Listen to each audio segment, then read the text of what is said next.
Сәлем достар, сіздермен бірге Ақмарал. Бүгін мен сіздермен оңай жасалатын, өте сочный болып шығатын чебурекидің бар қыр-сырымен бөлісетін боламын. Видеоның соңына дейін қарап, сіздер де міндетті түрде жасап көріңіздер. Алдымен каналға тіркеліп алыңыздар. 100 мл қайнаған суға 2 ас қасық май қосып, 1 қасық тұз қосамыз да, ұнымызды қосып, бірінші лопатканың көмегімен қамырды біріктіріп алатын боламыз. Кейін суған соң қолымызбен жақсылап тұрып, жұмсақ қылып қамыр елеп, жарты сағатқа демалдырып қоямыз.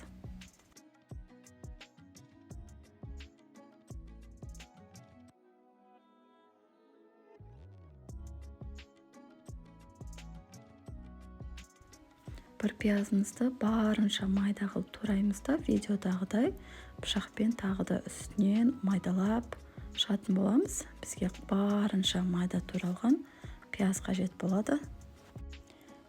Пиязымызды фаршқа қосып, керегенше тұз, бұрыш қосамыз да, 4-5 қасық қайнаған су қосамыз.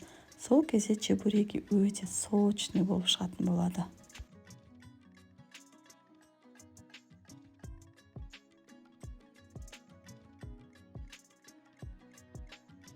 Дайын болған қамырымызды алып, бірнеше бөліктерге бөліп қоямыз.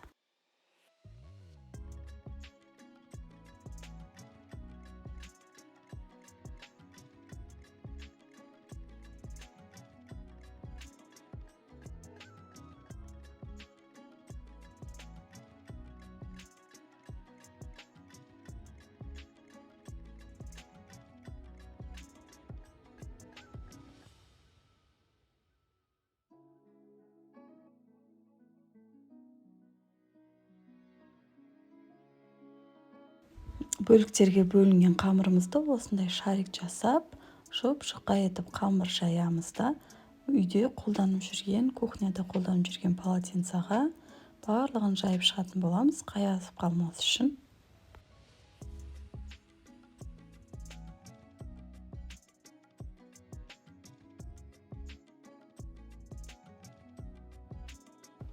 Қамырға фаршты қосып, жан-жағын жақсылап бекіту керек болады. Вилкамен басып шығыңыздар. Бұл жерде фаршта су қосылғандықтан қамырымыз тез ашылып кетуі мүмкін. Сол үшін вилкамен басып шығыңыздар. Қызып тұрған майға чебурекиімізді салып, астын кішкене баяу қойып, қатты жай емес, қатты қоймай, орташа отта қайта-қайта екі жағын аударып, 2-3 минуттай пісіріп алатын боламыз.